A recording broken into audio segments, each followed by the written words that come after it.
जय हिंद दोस्तों, मैं नवीन शर्मा आप सभी का स्वागत करता हूं। आशा करता हूं आप सब एकदम अच्छे हैं, एकदम बेहतरीन हैं। एक बार सारे प्यारे दोस्त बताएंगे आप सब कैसे हैं। उम्मीद करेंगे अच्छे होंगे, शानदार होंगे। अपने सपनों को पूरा करने के लिए जो मेहनत की आवश्यकता है वो आप जरूर करते होंगे, यही आपसे उम्मीदें हैं। और हम पहुंच चुके हैं प्रैक्टिस सेट नंबर 23 पर। और कभी भी कक्षा साथी आपका 5 या 7 मिनट लेट हो तो उस टाइम को आप लोग यूटिलाइज किया करें, अपने पास में अपने नोट्स रखा करें और पिछली क्लास को जरूर रिवाइज किया करें। तो एक बार थम्स अप करके बताइए कि शुरू करने के लिए तैयार हैं। तो पिछले सेट के 5 क्वेश्चन का आंसर बताइए जरा। अलाई बलाई दशहरा कहाँ पर मनाया जाता है? तो कहाँ पर मनाया जाता है? आपका तेलंगाना में मनाया जाता है। कहाँ पर? तेलंगाना में ये मनाया जाता है। और प्रथम सबचार उपग्रह कब था? आपका 1981 में, जिसका नाम था एप्पल। क्या नाम था? एप्पल नाम था। लोकपाल का कार्यकाल कितना होता है? 5 या 70 में से जो भी पहले हो जाए। सार्वजनिक वितरण प्रणाली को किसने शुरू किया था? पब्लिक डिस्ट्रीब्यूशन सिस्टम को अलाउद्दीन खिलजी ने शुरू किया था। अलाउद्दीन खिलजी ने शुरू किया था। और पराबैंगनी जो यूवी लाइट है उसकी खोज किसने की थी? वो रेटर ने की थी। रेटर ने की थी। एक बार स्कोर सारे लोग बताएंगे। शुभम भाई स्कोर मुझे दिखा दीजिए आप कि हमारे साथियों का क्या परफॉर्मेंस है। तो कन्नू पवार 4 पर हैं, ऋषभ सिंह 4 पर हैं, नूर अंसारी 4 पर हैं। आज स्कोर 4 ज़्यादा दिख रहा है। पूनम शेखावत 5 पर हैं, बिट्टू प्रजापति 4 पर हैं, रोहित पाल 5 पर हैं, और नवीन सर का फैन 4 पर हैं, आदित्य नारायण मिश्रा 5 पर हैं। बहुत शाबाश। तो शुरू करें आज की क्लास को। बहुत फोकस के साथ में आंसर करना। पहला क्वेश्चन आप लोगों के सामने है कि सैर गुल फरोशन उत्सव कहाँ पर मनाया जाता है? तो सैर गुल फरोशन उत्सव है आपका दिल्ली का। कहाँ का? ये दिल्ली में मनाया जाता है, याद रखना। ड्रोन उत्सव पूछे, ड्रोन उत्सव पूछ ले आपसे। भारत भाग्य विधाता उत्सव पूछ ले। भारत भाग्य, क्या बोलेंगे?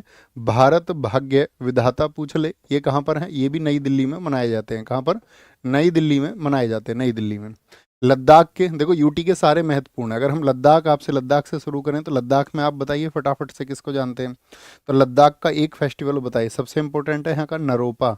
और इसको बोलते हैं हिमालयन कुंभ। क्या बोलते हैं इसको? इसको हिमालय का कुंभ कहा जाता है। हिमालय का कुंभ क्या है? नरोपा है। और यहाँ पर आपका सिंधु नदी बहती है तो यहाँ पर सिंधु दर्शन उत्सव भी होता है। क्या होता है? सिंधु सिंधु दर्शन उत्सव कहाँ पर मनाया जाता है आपका? तो वो भैया लद्दाख में मनाया जाता है। और हेमिस नाम के जितने भी त्योहार हैं जो आपका बौद्ध गुरुओं के लिए हैं, हेमिस तसु होता है।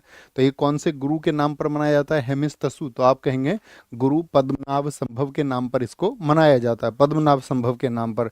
आपसे कोर जोक पूछ ले। क्या पूछ ले? कोर जोक पूछ ले। कोर जोक फेस्टिवल क्या बोलेंगे? कोर जोक फेस्टिवल पूछ ले आपसे। आपसे पूछ ले थिकसे। क्या? थिकसे फेस्टिवल पूछ ले तो वो कहाँ का है? वो लद्दाख का है। कहाँ का है? लद्दाख का है। जम्मू कश्मीर का कोई एक फेस्टिवल आप मुझे बताएं। जम्मू कश्मीर का फेस्टिवल बताना है। जम्मू एंड कश्मीर का क्या बोलेंगे भैया? यहाँ पर आपका ट्यूलिप फेस्टिवल मनाया जाता है। क्या बनता है? ट्यूलिप फेस्टिवल बनता है। खीर भवानी, दूध मांगोगे तो चीर देंगे, और कश्मीर मांगोगे तो दूध मांगोगे तो खीर देंगे। दूध मांगोगे तो खीर देंगे, और कश्मीर मांगोगे तो चीर देंगे। खीर भवानी उत्सव बनता है यहाँ पर।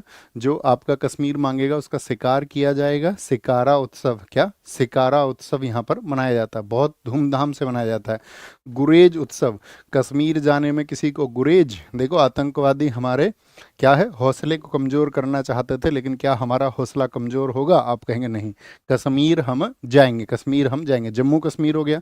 लक्षद्वीप आप मुझे बताएं, लक्षद्वीप में सबसे चर्चित क्या है? तो लक्षद्वीप में सबसे चर्चित है ओट्टोलू ईद मनाई जाती है। क्या? ओट्टोलू ईद कहाँ पर मनाई जाती है? तो ये लक्षद्वीप में मनाई जाती है। कहाँ पर? लक्षद्वीप में। पुडुचेरी की अगर हम बात करें तो पुडुचेरी चूंकि तमिलनाडु के नज़दीक है तो तमिलनाडु में पोंगल मनता है। हाँ जी। और यहाँ पर फ्रेंच लोग भी बहुत देर में गए थे तो फ्रेंच फूड फेस्टिवल कहाँ पर मनता है? फ्रेंच फूड उत्सव कहाँ पर मनाया जाता है? तो क्या बोलेंगे? ये पुडुचेरी में। तो ये हमारे यूटी के कुछ फेस्टिवल हैं जो बहुत इंपॉर्टेंट है, बहुत पूछे जाते हैं, बहुत पूछे जाते हैं। एकदम सही आंसर दिया है, बहुत बढ़िया भैया। हिकात मंदजाल बच्चा नगमा, ये डांस है रेखा कुमावत जी। ये कश्मीर के नृत्य हैं। क्या हैं? लक्षद्वीप का परिचाकली, ये यहाँ का नृत्य है। बहुत शानदार, विपिन कुमार जी ने दिया है आंसर। किस भारतीय संगीतकार के नाम पर यूएसए के मैसाचुसेट्स राज्य में 1984 में 20 अप्रैल को एक दिवस घोषित किया गया? तो किसके नाम पर? अमजद अली खान के नाम पर एक दिवस घोषित किया गया। अमजद अली खान बहुत इंपॉर्टेंट है। इनका पद्म भूषण याद रखना 1991 है, और इनका पद्म विभूषण याद रखना 2011 है। 11 इनको ही हम क्या कहते हैं? सरोद सम्राट। इनके पुत्रों के क्या नाम है? इनके बेटों के क्या नाम हैं? तो इनके बेटों के नाम हैं अमान अली और अयान अली। अमान अली और अयान अली एसएससी कई बार पूछ चुकी है दोस्त, ठीक है। अमान अली और अयान अली इनके पुत्र हैं। क्या बोलोगे? इनके पुत्र हैं, इनके पुत्र हैं। अच्छा, आप मुझे बताओ कौन से नोबेल पुरस्कार में, जो क्वेश्चन आपसे पूछा करूं तो डेस्परेट रहा करो उसका आंसर बताने के लिए, एकदम ऊर्जा से तैयार। तो बताइए वह कौन सा नोबेल पुरस्कार था जिसमें इन्होंने अपने पुत्रों के साथ में जो पीस कॉन्सर्ट था, नोबेल पीस कॉन्सर्ट, उसमें भाग लिया था? 2014, 2014। बहुत बढ़िया, बहुत शानदार, 2014। अगर मैं आपसे पूछूं एकमात्र सरोद वादक महिला कौन है? एकमात्र महिला सरोद वादक कौन है बताइए? महिला जो सरोद को प्ले करती हैं, तो सरोद वादक है एकमात्र महिला आपका विदुषी शरण। क्या बोलोगे? विदुषी शरण है, विदुषी, विदुषी शरण है, जिनको जिनको साथी भारत सरकार ने पद्म भूषण दिया था 2000 में। कब पद्म भूषण इनको मिला था? सन 2000 में। बहुत पूछा जाता है। इस बार के आपने पद्म श्री पढ़े लेटेस्ट 2025 एसएससी का क्या फॉर्मेट रहता है? रिसेंट में जिन भी लोक कलाकारों को, जो आपका आर्टिस्ट हैं, यानी कि जो फॉक आर्टिस्ट हैं, तो उनको किसी को पद्म श्री मिला हो या पद्म भूषण मिला हो या पद्म विभूषण मिला हो, तो उनसे बहुत क्वेश्चन दोस्त पूछे जाते हैं। जैसे कि अभी रिसेंट में किन किन को मिले थे आपका? तो क्या बोलेंगे? एल सुब्रमण्यम को मिला था। बताइए, एल सुब्रमण्यम को, ये 2025 के अवार्ड ही हैं सब। एल सुब्रमण्यम बहुत चर्चा में रहे इस बार आपका वायलिन के लिए। किसके लिए? वायलिन के लिए। और इनको दिया सरकार ने पद्म विभूषण V4 2025 में इनको दिया है, 2025 में। गुरुवयूर गुरुवयूर दोराई की अगर हम बात करें, इनको किस फील्ड के लिए जाना जाता है? देखो, गुरु गुरु ऐसे होने चाहिए कि सब दंग रह जाएं। मृदंगम, क्या बोलोगे? मृदंगम। और उनको मिला पद्मश्री 2025, पद्मश्री 2025 मिला। गुरु कैसे होने चाहिए? सब दंग हो जाए। पी दलन मूर्ति, दाल नहीं गल रही, पी दलन मूर्ति दाल नहीं गल रही, किससे? विल अच्छी नहीं है। क्या बोलोगे? था विल, विल विल बोलते हैं ना, वसीयत अच्छी नहीं है। तो इनको भी मिला पद्मश्री 2025। भरत गुप्त किससे जुड़े हुए हैं बताओ? म्यूजिकल इंस्ट्रूमेंट से, जिनको अभी पद्मश्री दिया गया इसी वर्ष। तो भरत गुप्त, भरत से याद रख लेना, इनकी भाभी जी थी माँ सीता जी। कौन? सीता जी थी। इनको भी पद्मश्री मिला 2025 में। रणेंद्र भानु मजूमदार, रणेंद्र भानु मजूमदार किससे जुड़े रहे? तो मजूमदार जुड़े रहे आपका किससे? बांसुरी से। मजदूर है कोई, बांस का काम करता है, बांसुरी से, बांस का काम करता है। पद्मश्री 2025 मिला।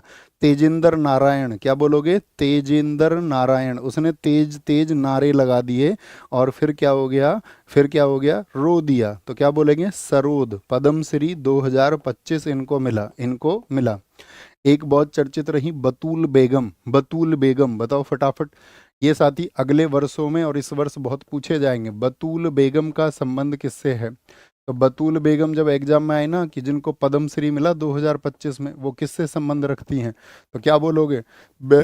तबला से याद रखना, तैब है, उल्टे अक्षर कर देना। तबला से इनका संबंध है। और एक म्यूजिक से इनका संबंध है, मांड म्यूजिक। कौन सा म्यूजिक? मांड म्यूजिक। अब मेरा क्वेश्चन रहेगा, बताओ मांड म्यूजिक भारत के किस राज्य में, किस राज्य से संबंधित है मांड म्यूजिक? बोलो भाई, सारे लोग फटाफट से आंसर करेंगे। क्या बोलोगे? सारे लोगों का आंसर आए फटाफट से। 2001, 2000, बोलो भाई फटाफट से। बोलो भाई, कोई दिक्कत, कोई परेशानी इस बात में? सारे साथियों को कोई परेशानी नहीं होनी चाहिए। बताइए भाई, मांड म्यूजिक कहाँ का है? मांड म्यूजिक कहाँ का है? सारे लोगों का आंसर आए फटाफट से, फटाफट से आंसर आए। 2001 एकदम से ठीक है दोस्त, 2001 एकदम से ठीक है। राजस्थान का है, लिखिए भैया, जिन साथियों को नहीं पता है, मांड राजस्थान का है। और ये आंसर देने वाले हमारे साथी थे आपका, दिखाएं कौन थे ये साथी? थे हमारे आपका क्या नाम थे? आकाश आर्या जी। बहुत खूब। रिक्त स्थान द्वारा आविष्कार की गई कुछ तालों में त्रिमुखी, पंचमुखी, सप्तमुखी और नवमुखी शामिल हैं। तो किसने ये तालों का आविष्कार किया है? तो वो है एम बाला। क्या बोलोगे? मुरली कृष्णन है एम बाला। ये किससे जुड़े हुए हैं? ये कर्नाटक संगीत से जुड़े हुए हैं। मुझे बताओ फटाफट से, कर्नाटक संगीत में कितने ताल होते हैं? कर्नाटक संगीत में कुल ताल कितने होते हैं? CHSL 2024 में पूछा गया। कुल ताल इसमें होते हैं कर्नाटक में आपका 7। कितने होते हैं? 7 होते हैं। अगर मैं पूछूं आपका, MS सुब्बुलक्ष्मी कर्नाटक संगीत से जुड़ी हुई हैं, यस और नो? सिर्फ Y और N लिख करके बताएं। इनका भारत रत्न कब मिला था MS सुब्बुलक्ष्मी को? पूरी कक्षा का आंसर आए। Who is the father of Karnataka music? Father of Karnataka music किनको कहा जाता है? वो कर्नाटक संगीत के पिता किनको कहा जाता है? तो वो कहा जाता है पुरंदर दास को, पुरंदर दास को, पुरंदर दास को कहा जाता है। एक याद रख लेना, इससे साथ ही पुरुष त्रिमूर्ति भी जुड़ी हुई है कर्नाटक म्यूजिक से, और एम एस सुब्बुलक्ष्मी, डी के पट्टमल, बसंत कुमारी, एक महिला त्रिमूर्ति भी आप जानते हैं। जी हाँ, बोल्ट ने सबसे अच्छा आंसर दिया है कि भैया एम एस सुब्बुलक्ष्मी 1998 भारत रत्न से जुड़ी हुई है। अतिरिक्त जानकारी भी सोचने का प्रयास किया करो। अतिरिक्त नागपंचमी हिंदू कैलेंडर के किस महीने में मनाई जाती है? तो नागपंचमी क्या सावन में मनती है? नागपंचमी, हाँ जी भैया, सावन महीने में मनाई जाती है। ठीक है, कब मनाई जाती है? सावन महीने में। और अगर पूछे सावन में ही एक त्योहार मनता है पूर्णिमा को, वो कौन सा है? सब क्या बोलोगे? सावन में पूर्णिमा को कौन सा त्योहार मनता है? तो वो रक्षा बंधन मनता है। सब आते हैं रक्षाबंधन पर और पूरा हाथ भर जाता है। सब और पूरा हाथ कब? रक्षाबंधन पर। अच्छा, फागुन पूर्णिमा को क्या मनाया जाता है?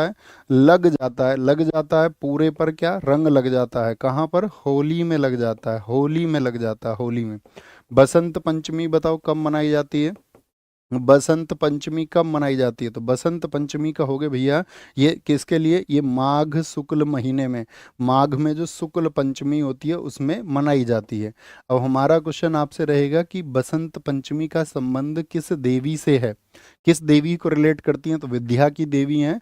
कौन है? माँ सरस्वती जी, उनको ये समर्पित है, उनको ये आपका फेस्टिवल समर्पित है। रामनवमी और आपका हनुमान जयंती कब मनाई जाती है? बोलो जी। राम जी के भक्त कौन हैं? आपका हनुमान जी हैं, हनुमान जी हैं। और हनुमान जयंती, जो हनुमान जी के मानने वाले लोग हैं वो किसी से चैट नहीं करते, ब्रह्मचारी लोग होते हैं। असली जो ब्रह्मचारी लोग होते हैं, किसके? जो असली पूजक हैं। तो चैत्र महीने में, चैत्र मास में मनाई जाती है। चैत्र महीना बहुत पूछा जाता है।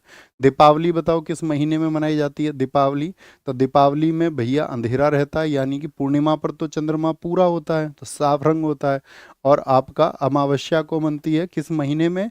तो भैया आप दीपावली में बम छोड़ते रहते हैं सब लोग, कारतक नहीं जा सकते, कार्तिक महीने में, कार्तिक महीने में।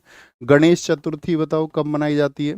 गणेश चतुर्थी आपका तो चौथी डेट को मनेगी, आपका किस महीने में? भाद्रपद महीने में। किस में? भाद्रपद महीने में। महाशिवरात्रि किस महीने में? ये आपको बताना है। महाशिवरात्रि किस महीने में मनाई जाती है? महाशिवरात्रि, फटाफट से आंसर करें। महाशिवरात्रि किस महीने में मनाई जाती है? रिफ्रेश करें, साथियों के आंसर देखें जरा। बहुत बढ़िया जी, महाशिवरात्रि नहीं भैया, गलत तरीके से बताया। फागुन, फागुन कई सारे साथी बता रहे हैं। तो महाशिवरात्रि मनती है आपका कब? फागुन के महीने में, ये एकदम से ठीक है। श्रावण वाले गलत है। मुझे बताओ मकर संक्रांति जो होती है वो किस महीने में मनती है? ये तो सबसे ज्यादा पूछा जाता है। मकर संक्रांति मनती है पौष के महीने में। किसमें? जिसको पूस कहते हैं। दशहरा कब मनता है? और दुर्गा पूजा, दशहरा और दुर्गा पूजा किस महीने में मनते हैं? तो क्या बोला था? 10 जीतने हैं आपको दुर्ग, तो कैसे जीतोगे? दुर्ग बोले तो किला, तो भैया अश्विन माह में अश्व पर बैठकर जीतेंगे। क्या बोलोगे? अश्व पर बैठ करके 10 दुर्ग जीतेंगे। दशहरा और आपका क्या होगा? दुर्गा पूजा होगा। 10 दुर्ग जीत जाएंगे किस पर? घोड़े पर बैठकर, अश्व पर बैठकर। अश्व घोड़े का पर्यायवाची है ना? हाँ जी भैया, सिनोनिम है उसका।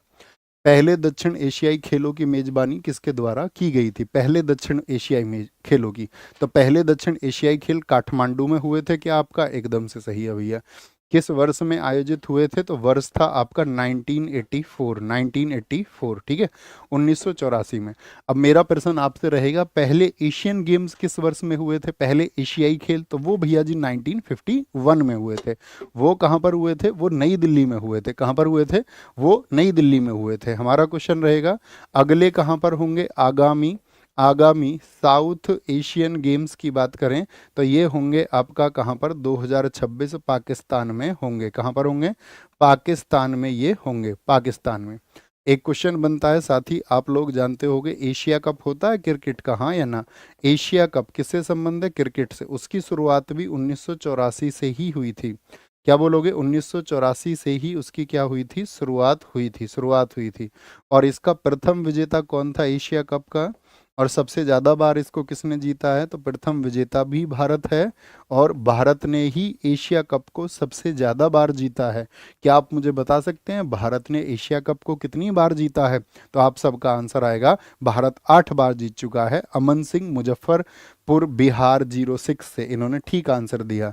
अमन सिंह के आपका मुजफ्फरपुर में लीची सबसे ज़्यादा उत्पादित होती हैं, और देश का 65% लीची का उत्पादन आप ही का, अमन, क्या अमन नाम था ना आपका, अमन भाई, आप ही का मुजफ्फरपुर से होता है। सभी AIBA मुक्केबाजी प्रतियोगिताओं प्रत्येक दौर के बीच का विश्राम समय कितना होता है? जो बॉक्सिंग होती है उसमें साथी क्या बोलेंगे आपका? AIBA बोले तो ऑल इंडिया, और क्या बोलोगे इसको? ऑल क्या बोलोगे? जो बॉक्सिंग एसोसिएशन होता है, क्या बोलेंगे? बॉक्सिंग एसोसिएशन होता है, उसमें जितने भी बॉक्सिंग के मैच होंगे चाहे कोई भी हो, तो उसमें 1 मिनट का विश्राम होगा, 1 मिनट का। अगर ये मेंस का मैच है तो मेंस के मैच में क्या होता है? 3 मिनट के कितने राउंड होते हैं? 3 मिनट के 3 राउंड होते हैं। कितने होते हैं? 3 मिनट के 3 राउंड होते हैं। और अगर ये फीमेल कैटेगरी के लिए हो जाए, यानी कि ये वुमेन्स के लिए हो जाए, तो वुमेन्स के लिए क्या होता है? 2 मिनट के 4 राउंड होते हैं। क्या होते हैं? 2 मिनट के 4 राउंड होते हैं। मुझे बताओ जो साथी मुक्केबाजी बॉक्सिंग है वो किस खेल, किस आपका मैदान में खेली जाती है? मुक्केबाजी, तो मुक्केबाजी को रिंग में खेला जाता है। और रिंग कितनी तरह के होते हैं? 2 तरह के। एक तो स्क्वायर शेप में होता है 6.61 मीटर स्क्वायर, या 4.9 × 4.9 मीटर स्क्वायर। तो कौन सी शेप हुई भाई? लंबाई चौड़ाई यदि बराबर है तो क्या हो जाता है? स्क्वायर हो जाता है, स्क्वायर हो जाता है। मुक्केबाजी में एक शब्द होता है नॉकडाउन, पूछा जाता है नॉकडाउन का संबंध किससे है? नॉकडाउन में क्या होता है?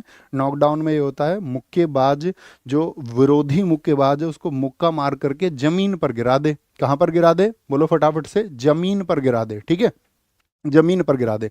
और यहीं पर साथी आपका होता है पैरिंग। क्या होता है? पैरिंग होता है, पैरिंग होता है। इसमें क्या होता है, जैसे सामने वाले ने पंच मारा तो उसको अपने ग्लव से रोक देता है ना, कई बार ग्लव से बोल देता है, बोलेंगे भी फटाफट से।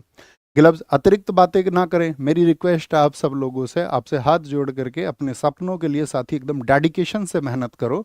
और कभी आपके दिमाग में कक्षा के अतिरिक्त कोई और ख्याल आता है तो खुद से प्रॉमिस करो उस ख्याल को नहीं आने दूंगा। और इसी को बोलते हैं कि आप मैच्योर हो चुके हैं अपने भविष्य के लिए, और आप हो जाएंगे, ये मेरी आपसे उम्मीद है, ठीक है। अतिरिक्त बातें करता हुआ कोई भी ना मिले, नहीं तो शुभम भाई उसको कहीं और पहुंचा देंगे, है ना।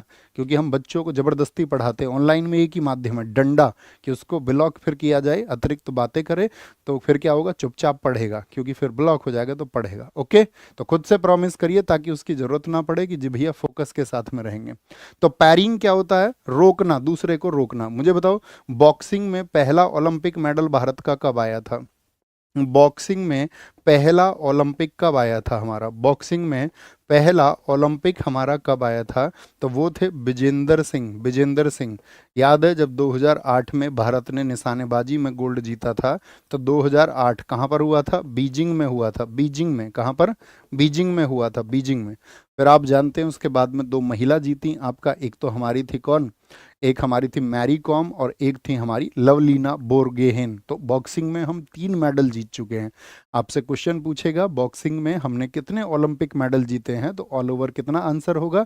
लवलीना बोरगोहेन, आपका मैरी कॉम जीत चुकी हैं, और पहला विजेंदर सिंह। और यही 2008 में आपको पता होना चाहिए किसने? अभिनव बिंद्रा ने। किसने? अभिनव बिंद्रा ने क्या जीता था? कौन सा मेडल जीता था बताइए?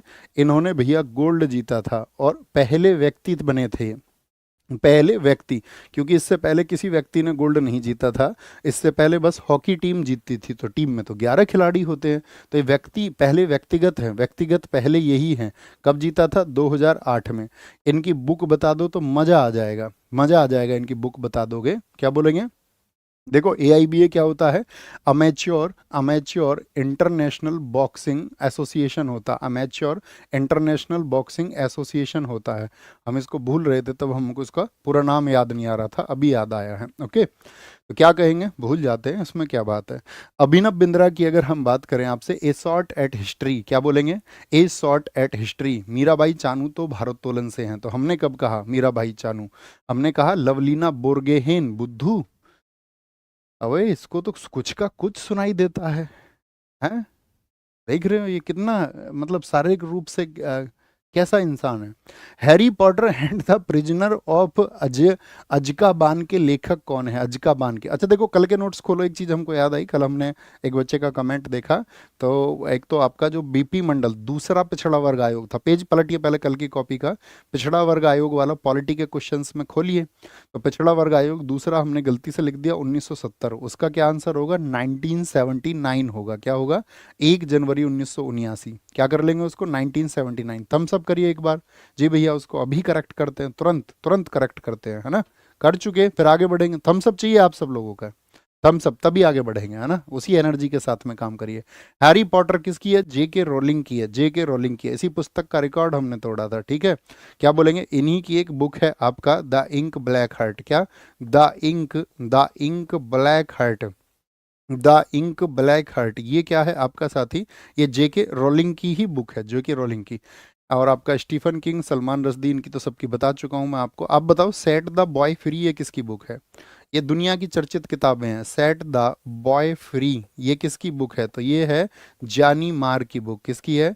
जानी मार की बुक है। ये किताबें दुनिया में बहुत चर्चित हैं। एनिमल फार्म बताओ किसकी है? एनिमल एनिमल फार्म किसकी बुक है? तो एनिमल फार्म है आपका जॉर्ज ऑरवेल की। इन्होंने एक बुक लिखी, कभी आपके पास समय हो 1984 उसको पढ़ना, ठीक है? 1984 किसकी बुक है? जॉर्ज ऑरवेल की बुक है। ये ईयर नहीं है इसका, किताब का नाम है, किताब का नाम है लाइफ ऑफ पाई। ये किसने लिखी बताओ? लाइफ ऑफ पाई ये यान मार्टेल की बुक है। किसकी है? यान मार्टेल की बुक है, यान मार्टेल की। आपसे पूछ ले ओलिवर ट्विस्ट किसकी बुक है? ओलिवर ट्विस्ट किसकी बुक है? तो ये किसकी है? ये चार्ल्स डिकेंस की है। किसकी है? चार्ल्स डिकेंस की है, चार्ल्स डिकेंस की बुक है, बहुत चर्चित है। वॉर एंड पीस बताइए, अन्ना कैरेनाना भी उन्हीं ने लिखी है। वॉर एंड पीस, क्या बोलोगे? वॉर एंड पीस ये भैया लियो टॉलस्टॉय की है। किसकी है? लियो टॉलस्टॉय की बुक है, लियो टॉलस्टॉय, ठीक है? और यहीं पे क्वेश्चन बनेगा आपसे, मुझे बताओ हैमलेट किसकी बुक है? हैमलेट, हैमलेट उसी की है जिसकी किंग लियर है। किंग लियर आपने जूलियस सीजर पढ़ी होगी, जूलियस सीजर बीए वाले साथियों ने जरूर पढ़ी होगी, ठीक है? आपका वहाँ पर होता है जूलियस सीजर। जब हमारी दीदी आपका बीए में थी तो हमने उनकी किताब में कहानियाँ पढ़ी थी सारी। जूलियस सीजर थी, उसमें एक आपका किंग लियर, एक राजा की 3 बेटी होती थी। मैकबेथ किताब भी, मैकबेथ भी पढ़ी होगी, ठीक है? आपका एक वो प्रेम कहानी, क्या नाम है उसका? Romeo Juliet. क्या बोलोगे? रोमियो जूलियट, रोमियो जूलियट आपने पढ़ी होगी। ओथेलो, बीए वाले बच्चों से पूछ रहा हूँ, ओथेलो बताओ ये किसकी बुक हैं सारी? ये सारी बुक है आपका किसकी? विलियम शेक्सपियर की। किसकी हैं? William Shakespeare. क्योंकि ये प्रेम कहानियां लिखता था, तो भारत में भी ऐसा एक लेखक था जिसने इनको देख करके प्रेम कहानियां बहुत सारी लिखी हैं। इनको देख करके क्या मतलब, पहले ही लिखी, तो तुलना की जाती है इनसे, कहना मैं ये चाह रहा हूँ, ठीक है भैया? मैकबेथ पर मूवी है हैदर, किस साथी ने लिखा था? दिखाओ जरा।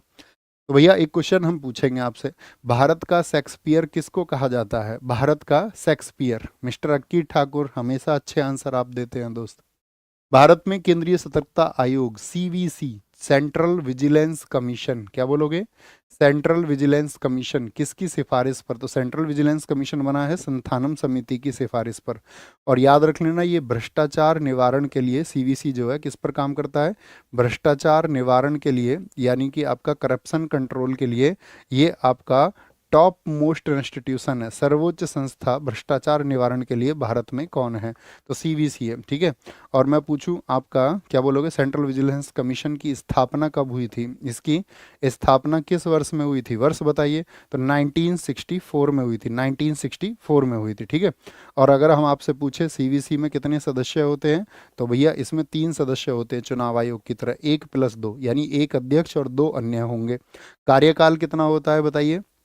कार्यकाल खूब पूछा जाता है, तो कार्यकाल होता है 4 या 65 में से जो पहले हो जाए, 4 या 65 में से जो पहले हो जाए। और जो नियुक्ति होगी वो किसके द्वारा होगी? चीफ विजिलेंस कमिश्नर की, मुख्य सतर्कता आयोग की। बोलोगे? मुख्य सतर्कता आयुक्त की जो नियुक्ति है, चीफ विजिलेंस कमिश्नर की बात कर रहे हैं, इसकी नियुक्ति राष्ट्रपति द्वारा होती है, लेकिन एक समिति की सिफारिश पर होगी, राष्ट्रपति द्वारा। और उस समिति में कौन सा होगा बताओ? राष्ट्रपति द्वारा एक समिति की सिफारिश पर, on the recommendations of A committee, समिति की सिफारिश पर, समिति की एक सिफारिश होती है, सिफारिश पर ही इनकी नियुक्ति होती है। और उस समिति में कौन कौन होंगे? उस समिति में एक तो पीएम साहब होते हैं आपका, एक होम मिनिस्टर होते हैं, कौन होते हैं? एक साथी आपका देश के होम मिनिस्टर होते हैं, और एक लोकसभा के अध्यक्ष होते हैं। वर्तमान में बताओ कौन है? सीवीसी की बात अगर हम करते हैं तो वर्तमान में कौन है? सीवीसी वर्तमान में है आपका प्रवीण कुमार श्रीवास्तव। कौन? प्रवीण कुमार श्रीवास्तव हैं। चेंज हो गए हो तो आप देख लेंगे, प्रवीण कुमार श्रीवास्तव हैं। और अगर बात करें सीवीसी का हेडक्वार्टर कहाँ पर है दोस्त, बोलो भाई फटाफट से, सीवीसी का हेडक्वार्टर कहाँ पर है? भारत का प्रशासनिक सुधार आयोग, एआरसी की बात करा, गोरे वाला से रिपोर्ट, ये एसबीआई से संबंधित है, स्टेट बैंक ऑफ इंडिया से संबंधित कौन सा रिपोर्ट है? तो गोरे वाला, जिसकी स्थापना हुई। तो हेडक्वार्टर इसका कहाँ पर है? नई दिल्ली में। बिल्कुल ठीक आंसर आपने दिया, राधे कृष्णा जी, वेरी गुड। निम्नलिखित में से कौन सा आयोग या समिति की सिफारिश पर भारत में अंतर्राज्यीय परिषद, जो इंटर स्टेट काउंसिल है, क्या आप मुझे बता सकते हैं इंटर स्टेट काउंसिल जो है साथी वो किस आर्टिकल में आता है? तो इंटर स्टेट काउंसिल के लिए सरकारिया आयोग की सिफारिशें हुई थी, और सरकारिया आयोग बना था 1988 में। लेकिन यहाँ पर याद रख लेना, जो हमारा अंतर्राज्यीय परिषद है, अंतर्राज्यीय परिषद है, ये आर्टिकल 263 के तहत आता है। और इसकी स्थापना जो हुई थी, इसकी स्थापना हुई थी 1990 में, 28 मई को। कब? 28 मई 1990 को। कौन होते हैं इसके अध्यक्ष अंतर्राज्यीय परिषद के? इसके अध्यक्ष हमेशा रहेंगे पीएम। कौन? पीएम। और इसके सदस्यों में आते हैं सभी राज्यों के सीएम। सदस्यों में क्या आ जाते हैं आपका? सभी सीएम आ जाते हैं, सभी सीएम आ जाते हैं। और कैबिनेट रैंक के 6 मंत्री होते हैं इसमें। कितने?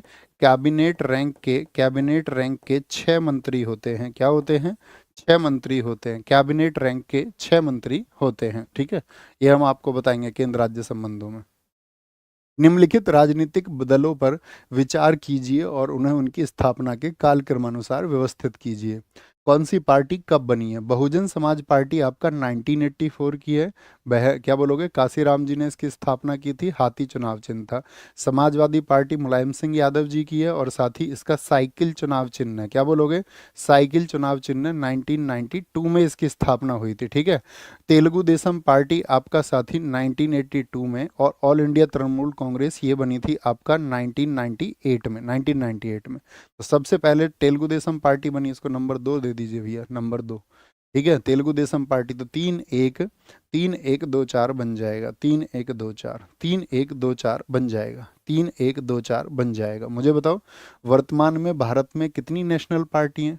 वर्तमान में भारत में कितनी नेशनल पार्टी हैं? बोलेंगे भी फटाफट से बच्चों। 1983 में रिपोर्ट आई है सरकारी आयोग की। अगर आप उसके गठन की बात कर रहे हैं हम की, यहाँ पर देखो मैंने क्या बताया आपको, 1983। ठीक है, सॉरी 1988 लिख दिया हमने, 1988 नहीं, 1983 होगा सरकारी आयोग। क्या होगा? 1983 होगा, ये ध्यान से देखना है इसको। ठीक है, 1983 होगा। ठीक है, रियली सॉरी, आगे आएंगे। सॉरी, मैं क्या बता रहा था आपको? हाँ, वर्तमान में नेशनल पार्टी कितनी है? नेशनल पार्टी कितनी है बताएंगे जी। वर्तमान में थम्स अप करें, ठाकुर वाणी एकदम से ठीक लिखा है आपने बच्चे, थैंक यू रिकॉल करने के लिए। ठीक है बोलो भी फटाफट से, कितनी पार्टी हैं? तो 6 राष्ट्रीय दल हैं। राष्ट्रीय दल बनने के लिए क्या शर्तें हैं बताओ? कौन राष्ट्रीय दल बन सकता है? कौन नेशनल पार्टी बनता है? देखो, राष्ट्रीय पार्टी बनने के लिए क्या है, जो लोकसभा हो या फिर जो विधानसभा चुनाव हो, तो उनमें जो 4 राज्य हैं उनमें वैलिड वोट होते हैं ना, जो वोट पड़ते हैं, तो वैध मत का 6% आप पा जाओ तो आप नेशनल पार्टी बन जाएंगे। दूसरी शर्त क्या है? राज्य में 4 लोकसभा सीट पा जाओ, किसी भी राज्यों में क्या बोलेंगे, 4 लोकसभा सीट आप पा जाओ। ठीक है, और क्या बोलेंगे, कम से कम, या फिर ये हो कि आप कम से कम 4 राज्यों में राज्य स्तर के दल हों। कितने हों? राज्य स्तर के दल हों। तो 6 राष्ट्रीय दल कौन कौन से हैं आपका बताइए। इंडियन नेशनल कांग्रेस कब स्थापना हुई थी? एओ ह्यूम ने की थी 1885 में। अटल बिहारी वाजपेयी जी ने बीजेपी की स्थापना की थी लाल कृष्ण आडवाणी जी के साथ मिलकर 1980 में। बसपा की स्थापना कब हुई थी? बसपा की स्थापना 1984 में, हमने आपको बताया।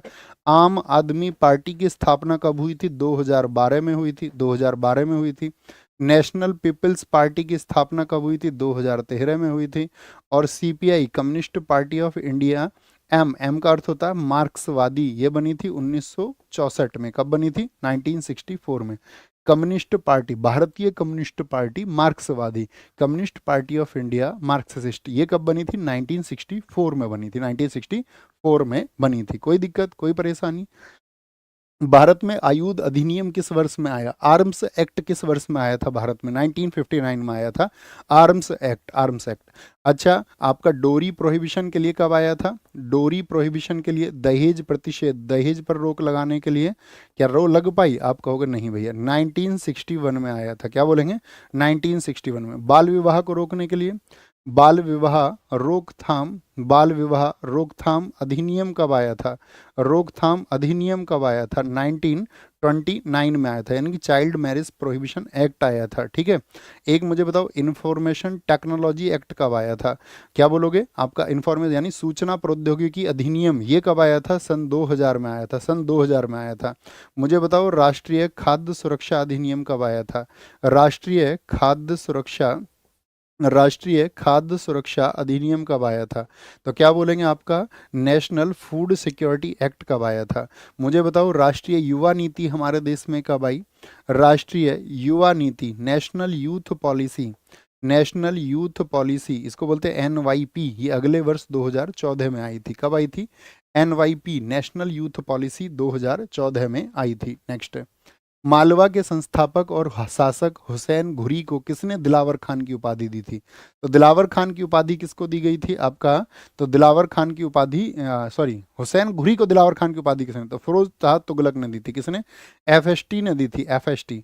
एफएसटी का कार्यकाल मैंने कल आपको बताया था, आंसर करें जरा आप। तो क्या बोलेंगे भैया? सबसे पहले आपका गयासुद्दीन तुगलक 1320 से 1325, फिर मोहम्मद बिन तुगलक 1325 से 1351, और उसके बाद में 1351 से 1388 तक कौन था?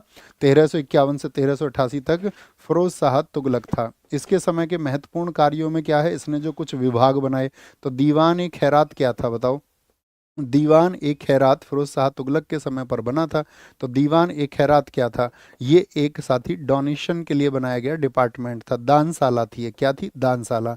अच्छा, मुझे बताओ, इस पे साथी दार उल सफ़ा क्या था? इसने एक विभाग बनाया था दार उल सफ़ा, ये क्या था? आपका अस्पताल था। क्या था? हॉस्पिटल था एक, दरअसल में किसके लिए? इलाज आदि के लिए। इसी ने एक दीवान ए बंदगान बनाया था। दीवान ए बंदगान ये क्या था बताओ? तो दीवान ए बंदगान ये था दासों के लिए। किसके लिए? स्लेव्स के लिए। क्योंकि आपको पता होना चाहिए, सर्वाधिक दास किस शासक के समय पर थे? सबसे ज़्यादा स्लेव्स किसके टाइम पर थे? तो वो आपका एफएसटी के टाइम पर ही थे, एफएसटी के टाइम पर ही थे। क्या बताया था एफएसटी के लिए हमने कल? सबसे अधिक नहरें किसने बनवाई? सबसे अधिक नहरें बताओ, सबसे अधिक नहरें और नगर इसी ने बसवाए। 300 से ज़्यादा नगर इसने बसाए। जैसे इसके नाम पर फिरोजाबाद बसा था। इसकी आत्मकथा को इसने किस भाषा में लिखा है, ये आपको बताना है। आत्मकथा है इसकी आपका फुतुहात ए फिरोज शाही। क्या बोलोगे? फुतुहात ए फिरोज शाही। ये साथी आपका फुतुहात ए फिरोज शाही ये किस भाषा में लिखी है? तो ये आपका याद रख लेना, ये फारसी भाषा में लिखी है। किस में? फारसी भाषा में लिखी है, फारसी भाषा में। इसी ने साथी जौनपुर की स्थापना की थी, किसकी याद में? तो जौनपुर की स्थापना इसने की थी जौना खां की याद में। किसकी? जौनपुर, जौना खां की याद में। और जौना खां किसका नाम है? तो जौना खां भैया मोहम्मद बिन तुगलक का नाम है। ठीक है, इसने आपका सिक्के चलाए थे भारत में। बताओ किस नाम के सिक्के थे? तो अद्धा और बिक बहुत पूछे जाते हैं। अद्धा, अद्धा, बिख, सशगनी सिक्का किसने चलाया था? ये कॉइन्स है इसके। सशगनी सिक्का किसने चलाया था? महिलाओं पर जो पीर मजार पर जाने पर रोक लगाई थी, वो किसने लगाई थी? वो इसी ने लगाई थी। क्या बोलेंगे? इसी ने रोक लगाई थी, फिरोज शाह तुगलक ने ही। नेक्स्ट, निम्नलिखित सुल्तानों में से किसकी मुद्रा अकबर के समय तक विनिमय का माध्यम रही? यानी उसने जो करेंसी चलाई, क्या बोलेंगे? वो आपका विनिमय का माध्यम रही। मोहम्मद बिन तुगलक, फिरोज शाह तुगलक, या बहलोल लोदी? तो बहलोल लोदी ने।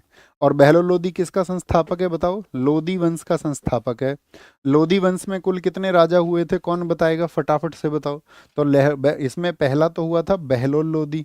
तो बहलोल लोदी गद्दी पर बैठा था आपका कब? 1400 51 से लेकर के 1489 तक। इसके बाद में सिकंदर लोदी गद्दी पे बैठा था, वो 1489 से 1517 तक बैठा था। और उसके बाद में इब्राहिम लोदी बैठा था, इब्राहिम लोदी बैठा था 1517 से लेकर के 1526 तक। क्या, 1517 से 1526 तक। तो ये तीन शासक रहे हैं। कितने शासक रहे? तीन शासक रहे आपका। तो बहलोल लोदी की अगर हम बात करें तो सबसे लंबा शासनकाल किसका है? वो बहलोल लोदी का ही है, ये आपका याद रख लेना। इसको बोलते हैं द्वितीय सिजेरियन।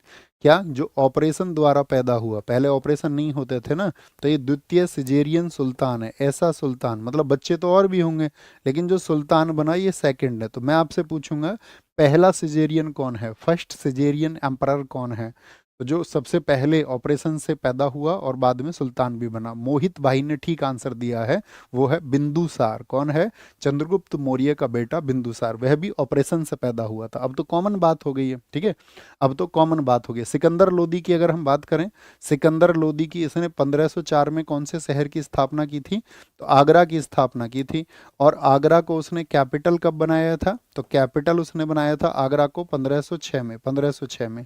यही सिकंदर लोदी है जो गुलरुखी नाम से रचनाएं लिखता था। क्या, गुलरुखी उपनाम किसका था रचना लिखते समय? इसी का नाम था, ठीक है। इसी के समय भारतीय संगीत पर पहला ग्रंथ लिखा, उसका नाम बताओ। भारतीय संगीत पर जो पहला ग्रंथ है, भारतीय संगीत पर जो पहला ग्रंथ है वो है लज्जत ए सिकंदर शाही। क्या बोलोगे?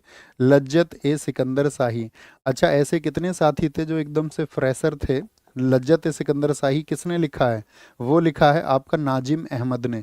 ऐसे कितने साथी हैं जो आपका एकदम से फ्रेशर थे और जब हमने नायक बैच को शुरू किया था आपका दिसंबर में, तब से वो जुड़े, तब से वो जुड़े? थम्स अप करके बताना। तो तब से लेकर के आपसे हमने एक प्रॉमिस किया था कि हम आपके जीके को धीरे धीरे, जीके जीएस को बहुत मजबूती की तरफ लेके जाएंगे। अगर आपने शून्य से भी साथी उसको शुरू किया होगा तो जरूर एक बार बताना थम्स अप करके कि वो कॉन्फिडेंस आपके अंदर आना शुरू हुआ कि नहीं हुआ। वो कॉन्फिडेंस कि हाँ, हम जीएस में बहुत अच्छा कर सकते हैं, उम्मीद करेंगे वो कॉन्फिडेंस आपके अंदर आया होगा। तो ये बात याद रखेंगे। कौन सा शासक था जिसने गंगा यमुना के स्नान पर रोक लगाई? ये हमने हिस्ट्री में सब पढ़ाया आपको। गंगा यमुना स्नान पर रोक, क्या बोलोगे? स्नान पर रोक किसने लगाई? इसी ने लगाई थी। इसने भूमि माप के लिए एक पैमाना इस्तेमाल किया था, एक स्केल इसने यूज किया था, उसका नाम था साथी, क्या, उसका नाम क्या था? गजे सिकंदरी था, गजे सिकंदरी। बाद में ये क्या आया? ये लोदी वंश का क्या था? इब्राहिम लोदी अंतिम शासक था। बताओ किस युद्ध में ये हारा था? तो इसने युद्ध लड़ा था आपका, क्या बोलेंगे, इसमें युद्ध लड़ा था पानीपत का प्रथम युद्ध। पानीपत प्रथम इसने लड़ा था आपका कब? 1526 में। किस किस के बीच हुआ था? इब्राहिम लोदी वर्सेस बाबर वो हुआ था। और इसमें विजय किसकी हुई थी? ये बाबर की विजय हुई थी। तो क्या आप मुझे बता सकते हैं बाबर ने जो पानीपत का युद्ध भारत में लड़ा वो उसका कौन से नंबर का युद्ध था? कौन से नंबर का युद्ध था? जो उसको बता देगा वो साथी चैंपियन है क्लास का आज की का। बहुत जबरदस्त स्ट्रांग जीएस उसकी फिर है। और उसने हमारी हिस्ट्री की क्लासेस को बड़े मतलब अगर कहें तो अच्छे से किया है। पांचवा युद्ध था। अरे कमाल कमाल, बहुत बढ़िया। पहला नहीं है बच्चू, पहला नहीं है। पहला तो शॉर्ट नोट्स में होता है वो, है ना, विस्तार से पढ़ेंगे तो तब जिन्होंने पांच कहा है हम उनके ऊपर ना आ जाए। बताइए अटाला देवी मस्जिद कहाँ पर है आपका? जौनपुर की। नहीं, ये पूछा है किसने बनवाया है उसको। तो अटाला मस्जिद सरकी वंश ने बनवाई थी, इब्राहिम शाह सरकी ने। और छोटा सोना मस्जिद कहाँ की है? वली मोहम्मद की है आपका। कदम रसूल मस्जिद नुसरत शाह ने बनवाई थी आपका।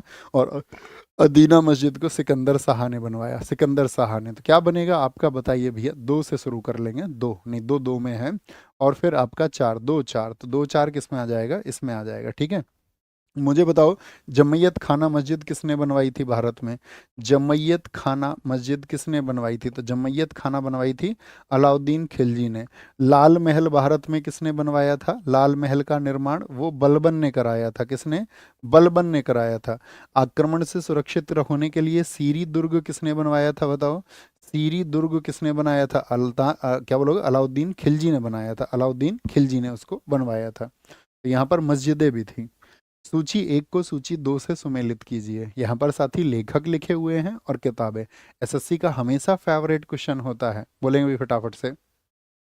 जियाउद्दीन बरनी, हसन निजामी, मिनहाज उस सिराज, और जो आप जानते हो तो एक तो हम आपको बता चुके थे, सी का दूसरा, और सी का अगर आप दूसरा ढूंढोगे तो आंसर तो कर ही दोगे, आंसर तो कर ही दोगे। तो जियाउद्दीन बरनी की किताब का नाम क्या है? जियाउद्दीन बरनी, इसने लिखी है तारीख ए फिरोज शाही। क्या लिखी है? तारीख ए फिरोज शाही लिखी है। हसन निज़ामी ने लिखी है आपका ताजुल मासिर को, किसको? ताजुल मासिर को लिखा है। मिनहाज उस सिराज ने लिखा है तबकात नासिरी को, और साथ ही याहिया अहमद ने लिखा है आपका तारीख ए मुबारक शाही को, किसको? तारीख ए मुबारक शाही को लिखा है। ओके। और तबकात अकबरी किसकी बुक है? तो ये बुक है आपका निज़ामुद्दीन की। किसकी बुक है? निज़ामुद्दीन की बुक है। अब हम आपसे पूछेंगे क्या बोलोगे? किताबुल हिंद किसने लिखी है? बताओ। कुछ प्राचीन पुस्तकें आपसे पूछते हैं, किताब उल हिंद, किताब उल हिंद किसने लिखी है? तो ये भैया आपका अल बरूनी ने लिखी है। और यही व्यक्ति है जिसने पुराणों का सबसे पहले अध्ययन किया था, अल बरूनी। तारीख हिंद हो गई इसकी। अच्छा, चंदायन पुस्तक को किसने लिखा है? चंदायन। तो चंदायन बुक को लिखा है मुल्ला दाऊद ने। किसने लिखा है? मुल्ला दाऊद ने लिखा है। मुल्ला दाऊद ने लिखा है। ये भी पुरानी किताबें हैं। तो क्या ठीक बन जाएगा? 3 4 2 1, यही बनेगा ना भैया? देख लेना ध्यान से, 3 4 3 4 1 2 एकदम से ठीक हो जाएगा। इनमें से किसने बाबर को सरे पुल के युद्ध में पराजित किया था? सरे पुल के युद्ध में तो किसने हराया था? सैबानी खान ने हराया था, सैबानी खान ने। मुझे बताइए बाबर का जन्म किस वर्ष में हुआ था? तो बाबर का जन्म बहुत पूछा जाता है, फरगना में हुआ था 1483 में। ठीक है, फरगना में। कहाँ पर? फरगना में इसका हुआ था जन्म। ठीक है। इसका वंश बताइए, बहुत पूछा जाता है। तो इसका वंश था चगताई। ठीक है। और तुर्क ये थे ही, चगताई तुर्क थे। और चगताई तुर्क में इसने अपनी आत्मकथा भी लिखी है। बताओ क्या नाम है इसकी ऑटोबायोग्राफी का?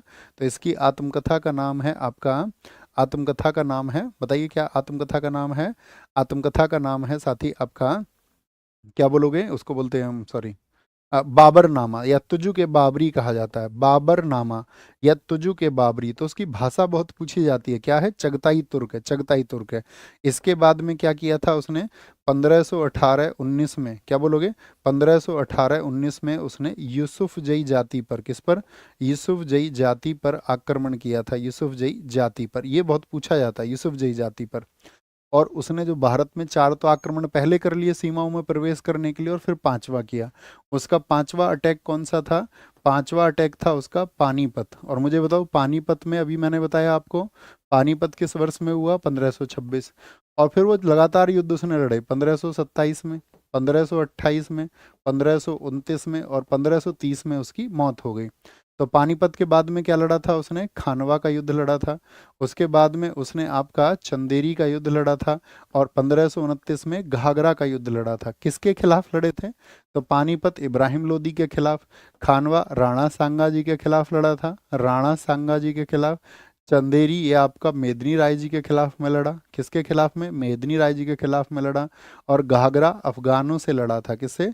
जो लोदी वंश के थे आपका, अफगान बचे हुए, उनसे लड़ा इसने। तो यहाँ पर क्वेश्चन पूछा जाता है कि कौन सा युद्ध है जिसमें बाबर ने कलंदर की उपाधि, कलंदर इसमें उपाधि धारण की थी। बहुत दान किया था उसने अपने सैनिकों का हौसला बढ़ाने के लिए और लोगों में विश्वास पैदा करने के लिए।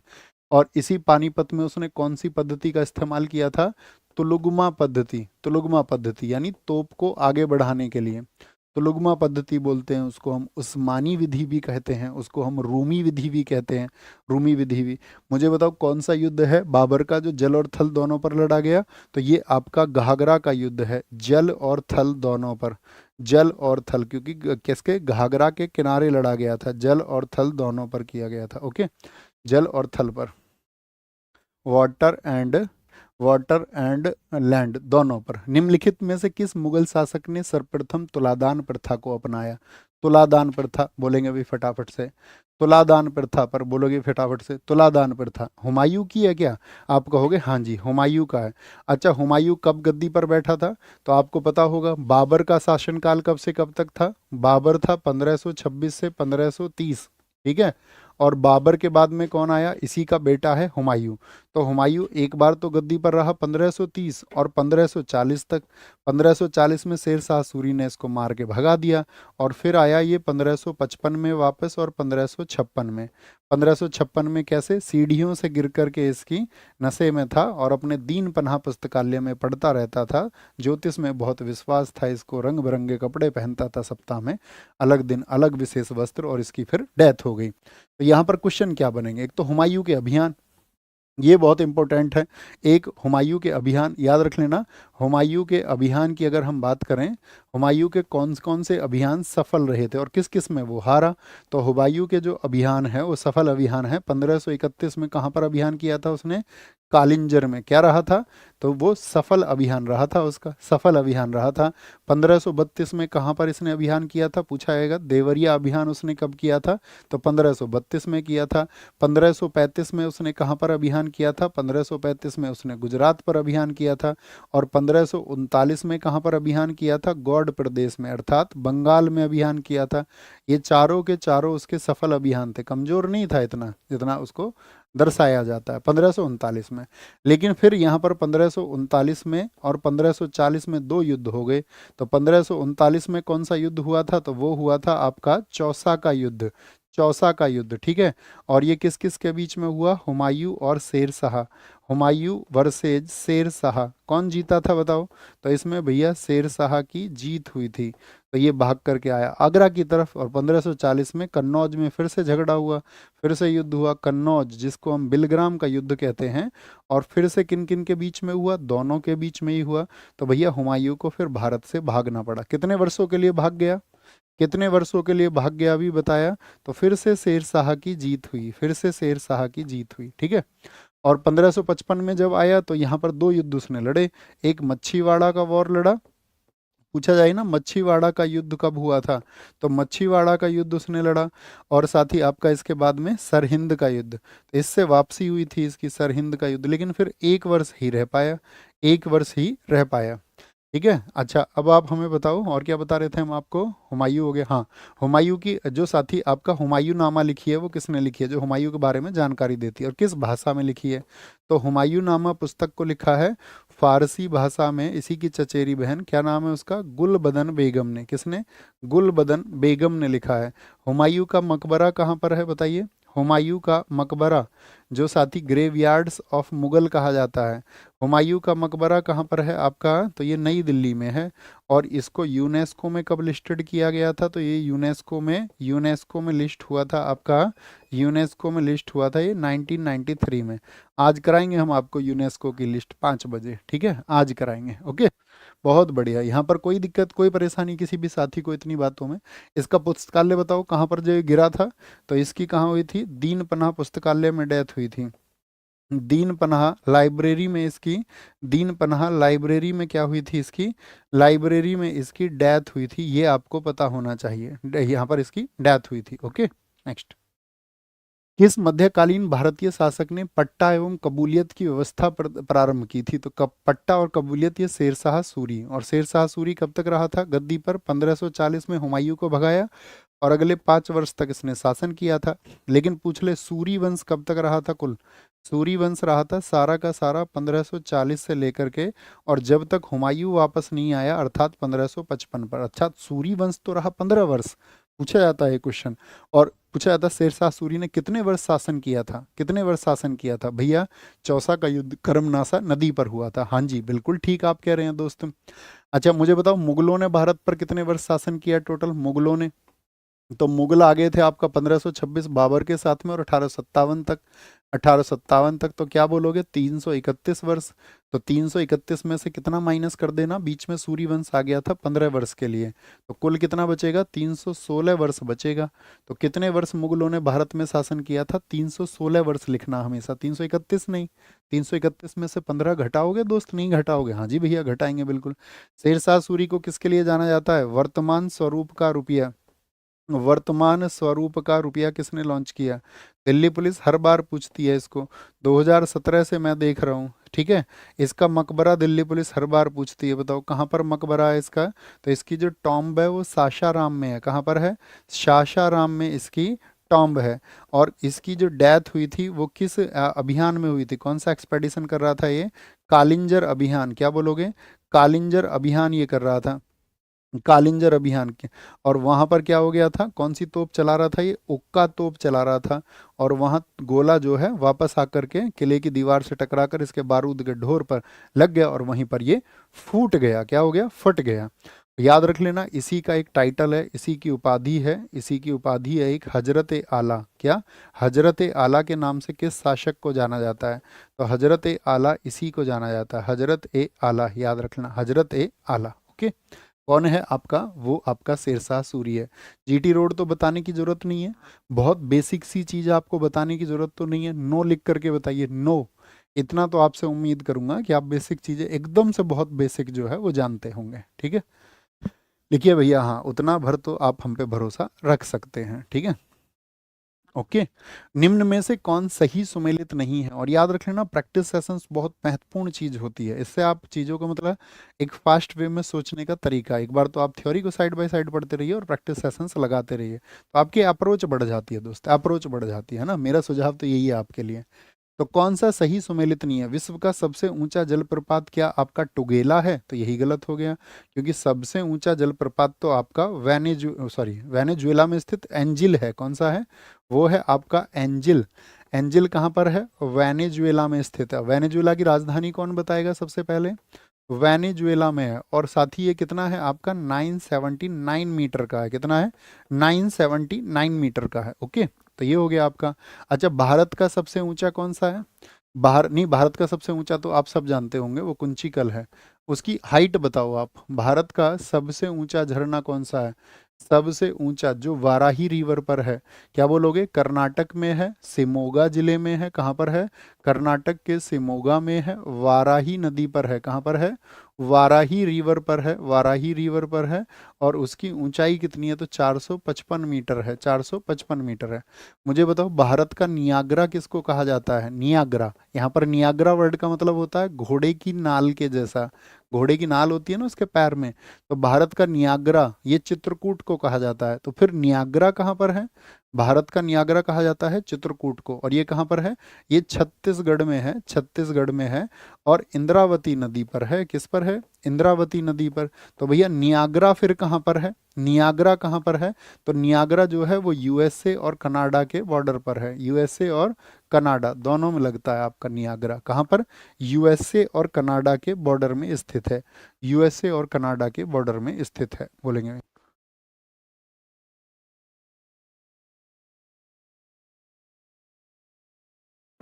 यूएसए और कनाडा के बॉर्डर पर स्थित है, बताओ जी। मृत घाटी किस लिए जानी जाती है, एक्सट्रीम हीट के लिए। देखो, मृत घाटी को कहा जाता है कि इसका टेम्परेचर जो है वो 57 से 58 डिग्री सेल्सियस रहता है, ठीक है। और ये है कहाँ पर मृत घाटी, तो मृत घाटी है आपका कैलिफोर्निया यूएसए में, कहाँ पर है, कैलिफोर्निया में, कैलिफोर्निया यूएसए में स्थित है। वहाँ पर एक रेगिस्तान पड़ता है, मोजावे रेगिस्तान, कौन सा, मोजावे डेजर्ट पड़ता है, मोजावे रेगिस्तान वहाँ पर पड़ता है, ठीक है। वहाँ पर सिलिकन वैली भी है, तो वहाँ पर स्थित है। अच्छा, आप मुझे बताओ टेलर घाटी कहाँ पर है, टेलर घाटी, तो टेलर घाटी कहाँ पर है, टेलर घाटी आपका वो अंटार्कटिका में है। मुझे एक बात बताओ, मैंने भारत की घाटी बताई थी, याद है, स्वात घाटी बताओ, जो आतंकवादियों के लिए प्रसिद्ध है, स्वात घाटी ये पाकिस्तान में है, यहाँ पर आतंकवादी पलते हैं, आतंकवादी गतिविधि बहुत होती है। किंग घाटी जो शराब उत्पादन के लिए जानी जाती है, किस देश में है, किंग घाटी आपका साथी ये यूएसए में है। और एब्रो घाटी कहाँ पर है, एब्रो वैली, एब्रो वैली वो स्पेन में है, एब्रो वैली कहाँ पर है, वो प्यारे साथी स्पेन में, एब्रो वैली। भारत की वैली याद है तो अभी पूछ लेते हैं, एब्रो से याद आता है नुब्रा वैली कहाँ पर है, नुब्रा वैली आपको बताना है। जैसे पिन वैली हिमाचल प्रदेश में है, साइलेंट वैली केरल में है, आपका फ्लावर वैली उत्तराखंड में है, आपका न्योरा वैली आपका वेस्ट बंगाल में है। तो ऐसे ही आपसे हम पूछेंगे नुब्रा वैली कहाँ पर है, बोलो भाई फटाफट से, बोलो भाई नुब्रा वैली कहाँ से है, दिखाएं भाई, क्या क्वेश्चन पूछ रहे हैं, सर मैं आपकी क्लासेस ले रहा हूँ, समझ नहीं आ रहा है, नोट्स कैसे बनाऊं, क्योंकि आप लिखवाते कम हैं और बोलते ज़्यादा हो। बच्चा जो भी मैं बोलता हूँ उसको लिखवाता हूँ, और अगर इसके अलावा कुछ बोलता हूँ तो वो मेरा आपसे एक क्वेश्चन होता है, मेरा आपसे एक क्वेश्चन होता है, और उसकी उम्मीद करता हूँ मैं कि आप उसे बताएंगे। और यदि आपको नहीं पता है तो उसको लिख लेना है, उसको लिख लेना है। और इतनी भर अगर आप नहीं समझ रखेंगे तो दोस्त फिर कैसे काम बनेगा, फिर कैसे काम बनेगा? तो तब तो बात नहीं बनेगी ना, क्योंकि ऐसा कुछ है नहीं। इतना लिखवाते हैं, कोई लिखवाने से परेशान है। आप कुछ लोगों को तो ये है कि बैठे बिठाए मिल जाए, हैं? तुमको तो ये है बैठे बिठाए काम हो जाए, गवर्नमेंट जॉब मिल जाए, पूरी जीवन भर तनख्वाह मिलती रहे और मेहनत ना करना पड़े। लेकिन आपको उसी समय पर सोचना चाहिए, अगर भैया खड़े होकर के इतनी देर लिख सकते हैं, इतनी देर बोल सकते हैं, तो क्या मैं बैठ करके चुपचाप उतनी देर पढ़ भी नहीं सकता? ये किसकी बेहतरी के लिए है? ये आपकी बेहतरी के लिए है। तो आपके अंदर वो उत्साह का संचार होना चाहिए कि कोई व्यक्ति खड़े होकर के लगातार बोल सकता है, ठीक है, और कई कई घंटे लगातार बोल सकता है, हर रोज बोल सकता है, तो क्या हम बैठ करके नहीं पढ़ सकते हैं? आपके अंदर वो एनर्जी जानी चाहिए। जब उसके अंदर, आपके अंदर वो एनर्जी जानी चाहिए। बोलेंगे अभी फटाफट से, भैया भारत का सबसे ऊंचा जलप्रपात कुंचिकल है। मैंने क्या लिख दिया? मैंने कुछ और लिख दिया क्या? क्या लिख दिया मैंने, बताओ? कुंचिकल सबसे ऊंचा है, हमने कुछ और लिख दिया। अच्छा, नाम नहीं लिखा है हमने। ये वराही रिवर है और ये शिमोगा जिले में है और कर्नाटक में है। कुंचिकलिया भैया, ये कुंचिकलिया। हाइट से आपको समझना चाहिए, हाइट कितनी है? 455 मीटर है। कुंचिकल सबसे ऊंचा है, सबसे ऊंचा है, ठीक है। चले आगे। भैया दूसरा उड़ीसा में है, बुद्ध बलंगा नदी पर। बहुत शाबाश, ऐसे स्टूडेंट्स की हमको जरूरत है। बोलो भाई फटाफट से, है ना? आपको भी इन्हीं के जैसा बनना है मेहनत करके। निम्नलिखित में से कौन वायुमंडल के स्तरों और उनके अभिलक्षणों के सुमेलन में सही है? क्या क्षोभ मंडल में मौसम संबंधी घटनाएं होती हैं, यानी वेदर रिलेटेड फिनोमिना? जैसे आप में से कितने लोग एरोप्लेन में बैठे हैं? तो आप कहोगे नहीं बैठे हैं तो वैसे भी सुन लो, एरोप्लेन को ऊपर ले जाते हैं तो उस समय पर मौसम संबंधी घटना, यानी कि बादल हो गया, वर्षा हो गया, तूफान हो गया, धूल हो गई आपकी, ये सब कहाँ पर होते हैं? ये क्षोभ मंडल में होते हैं। समताप मंडल में ये सारी चीजें नहीं होती, इसीलिए यहाँ पर एरोप्लेन उड़ते हैं। क्या? तो यहाँ पर क्या ओजोन लेयर भी होती है? हाँ जी। ओजोन लेयर, ओजोन लेयर किससे बचाती है हमको? यूवी लाइट से बचाती है, यूवी लाइट से, अल्ट्रावायलेट लाइट से। अच्छा मुझे बताओ, ओजोन परत की जो मोटाई है वो घट रही है, तो ओजोन परत की जो मोटाई है वो हम किस में नापते हैं? कौन सी यूनिट है? कौन सी यूनिट? तो डॉब्सन इकाई है। क्या बोलेंगे? डॉब्सन इकाई है। आयन मंडल पृथ्वी की सतह से जितनी भी रेडियो तरंगे जाएंगी, एकदम से ठीक है। मध्य मंडल में क्या पोल स्टार होता है? आप कहोगे नहीं। ये जो पोल स्टार होता है जिसमें आपका लार्ज रेडियो वेव्स होती है, ये आयन मंडल में होता है। किस में होता है? आयन मंडल में होता है, आयन मंडल में। तो क्या क्या पूछा उसने, कौन सा सही है? तो एक दो तीन सही हो जाएंगे, एक दो तीन सही हो जाएंगे। देखो सबसे नीचे कौन सा होता है? ट्रोपोस्फेयर, फिर आता है स्ट्रेटोस्फेयर, फिर आता है ओजोनोस्फेयर, फिर आता है आयोनोस्फेयर, फिर आता है एक्सोस्फेयर। तो ट्रोपो से मतलब क्या होता है? सबसे पहले क्षोभ मंडल होगा, क्षोभ मंडल सबसे निचला है। फिर इससे ऊपर होता है आपका समताप, स्ट्रेटोस्फेयर। फिर होता है आपका क्या होता है? ओजोनोस्फेयर, फिर ओजोन परत आ जाती है समताप से लगी हुई। फिर आपका आयनो स्फेयर हो जाता है, आयन मंडल हो जाता है, और फिर एक्सो अर्थात बाह्य मंडल हो जाता है। क्या आप मुझे बता सकते हैं इस क्षोभ मंडल की ऊंचाई कितने से लेकर के कितना होती है? तो 8 से 18 किलोमीटर होती है। कहाँ तक होती है? 18 किलोमीटर तक होता है। क्या बोलोगे? 18 किलोमीटर तक ये होता है। समझे? निम्नलिखित में से कौन सा सही सुमेलित है, बताइए। सर क्वेश्चन नंबर 19 के एक बार ऑप्शन आप देख लीजिए। 19 के ऑप्शन में कोई गड़बड़ी है क्या? 19 के ऑप्शन में कोई गड़बड़ी है क्या, बताइए। विश्व की सबसे बड़ी ताजे पानी की झील सुपीरियर है, सबसे ऊंची नावगम्य झील टिटिकाका है, ठीक है, और आपका विश्व की दूसरी सबसे गहरी झील टांगानिका है। क्या दिक्कत है बच्चे, बताओ? What is the problem? जो साथी लिख रहा है, जो साथी इस बात को लिख रहा है वो बताओ जरा फटाफट से, प्रॉब्लम क्या है, परेशानी क्या है? कुछ भी लिखते हो, ऐसा मत करो दोस्त, कम से कम काम की बात करें। सर क्या कुछ गड़बड़ थी उसमें? है? गड़बड़ थोड़ी थी, मुझे तो कोई गड़बड़ नहीं दिखी। हैं? अरे दूसरी सबसे गहरी लिखी हुई है बुद्धू, सबसे गहरी थोड़ी ना लिखी हुई है। सबसे गहरी तो बेकाल है, बताया ना आपको अभी, पिछली क्लास में बताया था। उल्लू हो तुम। निम्नलिखित में से कौन सा सही सुमेलित है? पंपास पराग्वे में है क्या? प्रेरीज, प्रेरीज उत्तरी अमेरिका अर्थात कनाडा में है, एकदम से सही है। तो भैया पंपाज कहाँ पर है? पंपाज है आपके अर्जेंटीना में। कहाँ पर है? अर्जेंटीना के ये ग्रास फील्ड्स हैं, ठीक है। स्टेपीज कहाँ पर पड़ते हैं? ये यूक्रेन में पड़ते हैं। कहाँ पर? यूक्रेन में पड़ते हैं, जहाँ पर वॉर चल रहा है यूक्रेन और रूस में। कोई भी अपने स्टेप पीछे करने को तैयार नहीं है। डाउन्स कहाँ पर हैं? डाउन्स हैं ऑस्ट्रेलिया के। कहाँ के हैं? ऑस्ट्रेलिया के हैं। अच्छा, हम आपसे पूछें वेल्ड कहाँ के हैं? वेल्ड, वेल्ड बताओ फटाफट से। तो वेल्ड साउथ अफ्रीका के, वेल्ड साउथ अफ्रीका के हैं। और ये सब कैसे हैं? ये शीतोष्ण घास के मैदान हैं। शीतोष्ण बोले तो ये टेम्परेट ग्रास फील्ड्स हैं। कैसे हैं? टेम्परेट है, टेम्परेट है। उष्ण, उष्ण में कौन कौन से आ जाते हैं? सवाना। बताओ सवाना कहाँ पे आता है आपका? सवाना कहाँ पे है? अफ्रीका में है, अफ्रीका में, अफ्रीका में। कंपाज कहाँ पर है? कंपाज, कंपाज है आपका, पंपाज नहीं कंपाज, ये ब्राजील में है, ब्राजील में, ब्राजील में। लानोज घास के मैदान बताओ कहाँ पर है? लानोज ग्रास फील्ड्स ये कहाँ पर है? तो लानोज है वेनेजुएला में। कहाँ पर? वेनेजुएला में स्थित हैं, वेनेजुएला में है। और आपका कोलंबिया में है, वेनेजुएला और कोलंबिया में स्थित हैं आपका लानोज। क्या? लानोज। ओके, नेक्स्ट है। बेरोजगारी दर ज्ञात करने का क्या सूत्र होता है? बेरोजगार पुरुष देख ले या बेरोजगार श्रमिक देखें तो पुरुषों से तो नहीं निकलेगा। क्या आपका रोजगार प्राप्त को देखेंगे बेरोजगारी निकालने के लिए? नहीं भैया, ना तो रोजगार को देखेंगे ना पुरुष को देखेंगे। तो बेरोजगार श्रमिक बटे कुल श्रम बल गुणा 100 होता है, गुणा 100 होता है। और ये कौन सा मंत्रालय इसको जारी करता है बेरोजगारी के आंकड़ों को? तो ये है आपका श्रम एवं रोजगार मंत्रालय। किस मिनिस्ट्री के अधीन आता है ये बताइए फटाफट से? ये मंत्रालय आता है श्रम एवं रोजगार मंत्रालय। शिवम, क्या बोलोगे? श्रम एवं रोजगार मंत्रालय, अर्थात हम कह सकते हैं इसको ministry of labour and employment, ministry of labour and, ministry of labour and employment, ये क्या है? आपका मंत्रालय है, ये मंत्रालय है। अच्छा, हम पूछे आपसे बेरोजगारी जानते हो? कुछ बेरोजगारी बताएंगे हम आपको, दो तीन आपको हिंट दे के बताना है। जैसे प्रच्छन्न बेरोजगारी जानते हो? प्रच्छन्न, जिसको डिसगिस्ड, डिसगिस्ड क्या बोलोगे? जिसको हम डिसगिस्ड अनएम्प्लॉयमेंट बोलते हैं। तो ये दरअसल में होती क्या है? डिसगिस्ड अनएम्प्लॉयमेंट क्या होता है? तो ये छिपी हुई बेरोजगारी भी इसको हम बोलते हैं, हिडन अनएम्प्लॉयमेंट भी, छिपी हुई। तो इसमें क्या होता है? लोग ज़्यादा काम में लगे होते हैं और उनकी आवश्यकता नहीं होती, उनकी जो प्रोडक्टिविटी है वो जीरो होती है। कम लोगों की आवश्यकता और जल्दी लगे रहते हैं। तो किस क्षेत्र में लगे रहते हैं?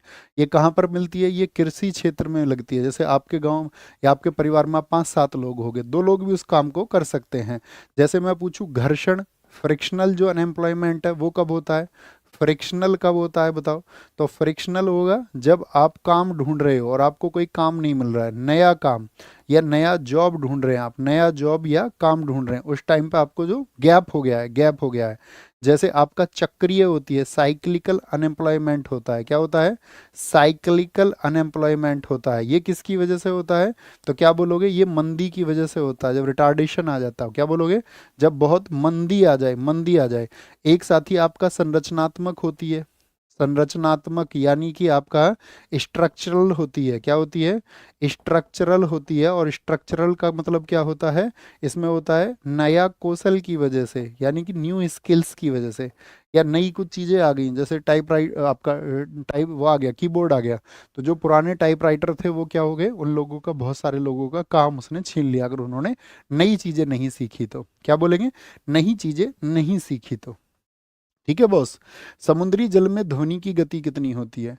अगर मैं जनरली आपसे पूछूं ध्वनि की गति होती कितनी है, ध्वनि की गति, तो समुद्री जल की तो बात बाद में करेंगे। तो ध्वनि की गति होती है 332 मीटर पर सेकंड होती है। ये बात किसने बताई थी? तो ये बात लाप्लाक्स ने बताई थी। किसने बताई थी? लाप्लाक्स महोदय ने ये बात बताई थी। ओके, तो अब पूछेंगे समुद्री जल में सबसे ज्यादा होती है समुद्री जल में, और 1498 मीटर प्रति सेकंड ये किस में होती है? ये शुद्ध जल में होती है, प्योर वाटर में, शुद्ध जल में। यानी शुद्ध जल में गति क्या होती है? कम होती है। रेलवे इसको बहुत पूछता है। अच्छा, ध्वनि की गति का जब हम मापन करते हैं तो कितने डिग्री सेल्सियस पर करते हैं? कौन बताएगा?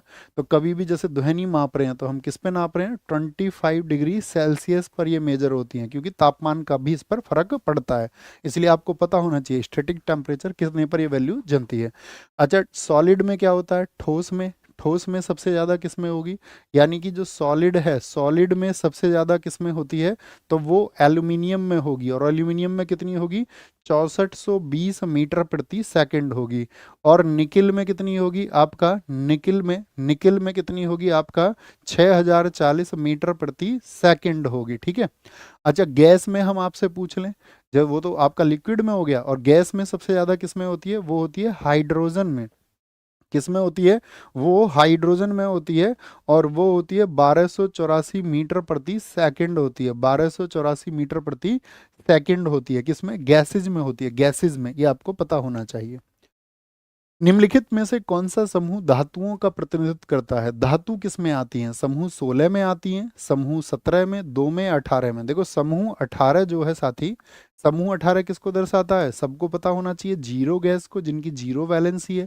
उत्कृष्ट गैस उनको बोल सकते हैं आप, अक्रिय गैस, इनर्ट गैसेस इसको बोल सकते हैं, क्योंकि इन सब की जो वैलेंसी होती है अक्रिय गैसों की, वो क्या होती है, इनकी संयोजकता शून्य होती है। संयोजकता क्या होती है इनकी, संयोजकता शून्य होती है। तो कई बार पूछ लेता निम्नलिखित में से कौन सी अक्रिय गैस है, तो अक्रिय गैस कौन सी होती है, हेमा, नीना और करीना के एक्शन है रंगीन। हेमा, नीना और करीना के एक्शन है रंगीन। तो He से क्या होता है, हीलियम हो गया, Ne से नियॉन हो गया, Ar से आर्गन हो गया, Kr से क्रिप्टॉन हो गया, Jn से जेनॉन हो गया, और Rn से रेडॉन हो गया, रेडॉन। तो ये तो 18 में है। तो क्या ये धातु हैं, क्या ये धातु हैं, आप कहोगे नहीं। धातु होती हैं समूह 2 में, किस में होती हैं, धातु समूह 2 में होती हैं। ठीक है। मेटल्स, तो इसमें कौन कौन से आते हैं आपका, क्या बोलोगे, बेटा, मांगे, मांगे, कन्या, सुंदर, बाप, राजी, बाप राजी। यानी कि ये बैरिलियम हो गया, मैग्नीशियम हो गया, कैल्शियम हो गया, स्ट्रांसियम हो गया, बेरियम हो गया, और आपका रेडियम हो गया, रेडियम हो गया। ठीक है, ये समूह 2 में। तो ये सब क्या है, धातु हैं। अच्छा, जो समूह 1 होता है उसमें क्या होता है आपका, समूह 1 में आपको बताना है, तो उसमें क्या होती है, उसमें वो सारी होती है आपका, उनको क्या बोलेंगे, उनको बोलते हैं हम क्षार धातु। क्या बोलते हैं उनको, वो साथी आपका क्षार धातु होती है, ग्रुप ए में। ठीक है। आपका हेलिना के रब सजे फ्रांस में, याद हो गया, hydrogen, lithium, sodium, potassium, caesium, ये सब क्या है, ये आपका समूह 1 में है। किसमें है, समूह 1 में होती हैं। ठीक है। तो कौन सा समूह धातुओं का प्रतिनिधित्व करता है, ये बात आपको पता होनी चाहिए। कल हमने आपको बताए थे आवर्त कितने होते हैं, टोटल कितने आवर्त बताए थे, 7 आवर्त होते हैं पीरियोडिक टेबल में। तो जो पहला आवर्त होता है उसमें कितने एलिमेंट होते हैं, हाइड्रोजन होता है, हीलियम होता है। अगर हम आपसे बात करें दूसरे और तीसरे आवर्त में सेम एलिमेंट होते हैं, वो कितने होते हैं, वो 8 होते हैं। कितने होते हैं, 8 होते हैं। अगर हम आपसे पूछे चौथे और पांचवें में कितने होते हैं, चौथे और पांचवें में इसमें 18 एलिमेंट होते हैं। अगर हम आपसे पूछे छठे में कितने होते हैं, तो वो 32 होते हैं, 32 होते हैं। ठीक है। और शेष पहुंच जाते हैं आपका 7वें में, शेष आपका 7वें में पहुंच जाते हैं। आवर्त सारणी में कौन सा समूह है जो समूह 0 के नाम से भी जाना जाता है, शून्य समूह। तो शून्य समूह आपका यही है जिसको हम बता रहे थे, क्योंकि इसकी वैलेंसी 0 है, वैलेंसी इसकी 0 है, तो इसको इस वजह से निष्क्रिय भी कहा जाता है, निष्क्रिय। या इसको हम अक्रिय गैस भी बोलते हैं। क्या बोलते हैं इसको, इसको हम अक्रिय गैस भी भाई साहब कहते हैं। मानव शरीर में 29 हड्डियां होती हैं, इनमें से कौन सा वर्गीकरण सही है। 29 हड्डियों का, माथे में 8 हड्डी होती हैं, हाँ जी ठीक बात है एकदम से। चेहरे में 14 हड्डी होती हैं, एकदम से सही बात है। क्या बोलेंगे, आपका कान में 4 हड्डी बताई थी हमने, क्या आपको, कान में होती हैं 6 हड्डी, दोनों कान में 3 3, इनकस, मैलस, और आपका क्या बोलते हैं, स्टेपीज सबसे छोटी। तो ये ऑप्शन बी सही, नहीं देख लें, और क्या, कंठिका अस्थि, एकदम से ठीक है। कंठिका अस्थि यानी जीभ की जो हड्डी होती है उसको क्या बोलते हैं, हाइड बोलते हैं, हाइड।